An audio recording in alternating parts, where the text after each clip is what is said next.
कहते हैं जब जनवरी की बर्फीली हवाएं हक्कोड़ा पहाड़ियों से टकराती हैं तो उनकी सनसनाहट में एक रहस्यमयी सिहरन होती है। ऐसा लगता है मानो उन हवाओं में आज भी उन खोए हुए सैनिकों की चीखें गूंज रही हों, जिनकी कहानियां बर्फ में दबी रह गईं। यह कहानी है 10 जापानी सैनिकों की जो 1902 में एक खतरनाक मिशन पर निकले थे और फिर कभी वापस नहीं लौटे। उनकी बहादुरी और दर्द दोनों ही इन पहाड़ियों में हमेशा के लिए कैद हो गए। उस समय जापान और रूस के बीच तनाव चरम पर था और दोनों देशों के बीच युद्ध की आहट सुनाई देने लगी थी। जापानी सेना को साइबेरिया जैसी कड़ी ठंड में लड़ने की तैयारी करनी थी, इसलिए हक्कोड़ा की पहाड़ियों को चुना गया ताकि सैनिकों को असली हालात का अनुभव हो सके। 8वीं डिवीजन की 5वीं इन्फेंट्री रेजिमेंट के 210 सैनिकों को ताशिरो हॉट स्प्रिंग्स तक 20 किलोमीटर का मार्च करना था, जो बर्फ से ढकी पगडंडियों और घने जंगलों से होकर गुजरता था। कागज पर यह आसान लग रहा था, लेकिन असलियत में मौसम की बेरुखी और रास्ते की कठिनाइयों ने सब कुछ बदल दिया। सैनिकों को लगा यह सिर्फ एक ट्रेनिंग है, लेकिन वे नहीं जानते थे कि वे इतिहास की सबसे बड़ी सैन्य त्रासदी का हिस्सा बनने जा रहे हैं। अफसरों ने सोचा अनुशासन, साहस और फौजी जज्बे से वे प्रकृति को भी मात दे देंगे, लेकिन वे प्रकृति की ताकत को कम आंक बैठे। लेकिन हक्कोड़ा की पहाड़ियां किसी हुक्म या आदेश को नहीं मानती, उनका अपना ही मिजाज है। बर्फीले तूफान ने उनकी किस्मत का फैसला कर लिया था और देखते ही देखते सब कुछ बदल गया।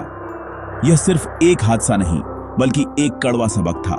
इंसान की जिद, फौजी गुरूर और तकनीक प्रकृति के आगे हमेशा हार जाते हैं। हक्कोड़ा की बर्फ आज भी उन सैनिकों की कहानियां अपने भीतर छुपाए हुए हैं। 23 जनवरी 1902 की सुबह बर्फ से ढकी पहाड़ियों में एक अलग ही सन्नाटा था। हर तरफ सफेदी और ठंड का एहसास था, लेकिन सैनिकों के दिलों में जोश था। 210 सैनिकों ने कैप्टन कन्नारी और मेजर यामागुची के नेतृत्व में मार्च शुरू किया। उनके कदम बर्फ पर गूंज रहे थे, मानो जंग की शुरुआत का ऐलान कर रहे हों। मौसम धोखा दे रहा था, ठंड कम थी, आसमान साफ, लेकिन पहाड़ों में मौसम कब बदल जाए कोई नहीं जानता था।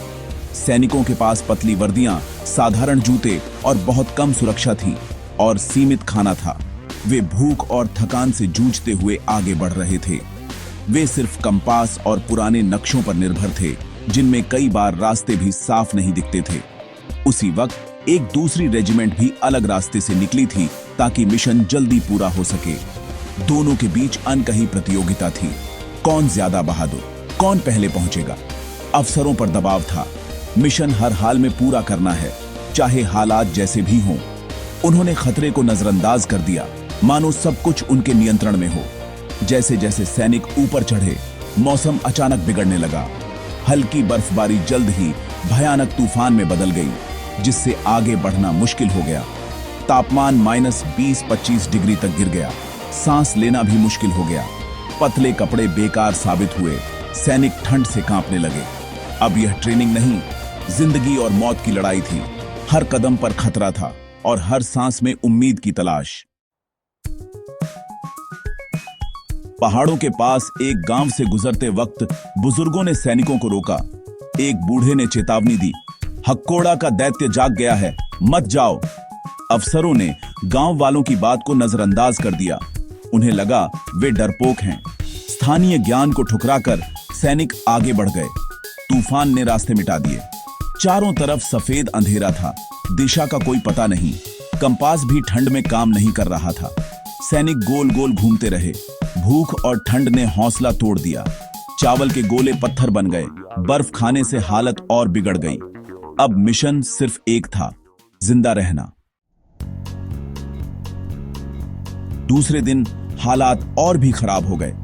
बर्फीली हवाओं ने हर दिशा से हमला बोल दिया और सैनिकों के लिए आगे बढ़ना लगभग नामुमकिन हो गया।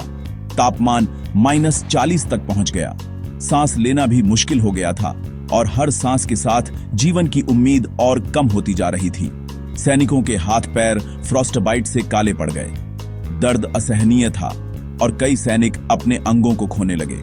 जो बैठ गया वह फिर कभी नहीं उठा। बर्फ ने उन्हें अपनी आगोश में ले लिया। ठंड और भूख ने मानसिक हालत भी बिगाड़ दी। सैनिकों की आंखों में डर और निराशा साफ झलक रही थी। कुछ सैनिक पागलपन की हद तक पहुंच गए। वे चीखने लगे, एक दूसरे पर शक करने लगे और कई ने होश खो दिया। कैप्टन कन्नारी ने हिम्मत बंधाने की कोशिश की, लेकिन अब कोई आदेश मायने नहीं रखता था। सैनिकों की उम्मीदें टूट चुकी थीं। बर्फ में गड्ढे खोदकर बचने की कोशिश की, लेकिन आग जलाने का कोई साधन नहीं था। ठंड से बचना असंभव हो गया था। कुछ ने अपने मरे साथियों का मांस खाने की सोची, पर हिम्मत नहीं जुटा पाए। इंसानियत और डर के बीच जंग चल रही थी। मेजर यामागुची ने अपनी गलती मानी। यह अफसरों की हार थी। उनके चेहरे पर पछतावे की गहरी लकीरें थीं। हक्कोड़ा बर्फीला कब्रिस्तान बन गया, जहां उम्मीदें और जिंदगियां दोनों दफन हो गईं। जब सैनिक नहीं लौटे तो सेना में हड़कंप मच गया। बचाव दल कई दिन तक तूफान में फंसा रहा। 27 जनवरी को कॉर्पोरल गोटो फुसोनोसुके बर्फ में जमे मिले, जिंदा लेकिन मुश्किल से। उनकी जानकारी से बचाव दल ने खोज तेज की। बर्फ में दबे शव, कुछ लिपटे, कुछ बैठे, कुछ चलते चलते ही जमे हुए। हर तरफ मौत का मंजर था। 210 में से सिर्फ 11 सैनिक जिंदा मिले, वो भी बुरी हालत में। जापान में शोक की लहर दौड़ गई। यह सेना की सबसे बड़ी गैर लड़ाकू त्रासदी थी। हक्कोड़ा की पहाड़ियां एक चेतावनी बन गईं। प्रकृति के आगे इंसान का गुरूर कुछ नहीं। इस त्रासदी ने जापानी सेना को बदल दिया। सर्दियों की ट्रेनिंग, कपड़े, जूते, सब कुछ नया हुआ। स्थानीय ज्ञान और मौसम की जानकारी को ट्रेनिंग का हिस्सा बनाया गया। हक्कोड़ा में एक मेमोरियल बना, जहां हर साल शहीदों को श्रद्धांजलि दी जाती है। यह घटना सिर्फ एक स्मारक नहीं, बल्कि चेतावनी है। प्रकृति का सम्मान जरूरी है। इस पर किताबें, फिल्में बनी ताकि अगली पीढ़ी न भूले। कहानी बताती है, थोड़ा सा अहंकार, गलत फैसले और तबाही। हक्कोड़ा की पहाड़ियां आज भी खामोशी से यही सबक देती हैं, ताकत से ज्यादा समझदारी जरूरी है।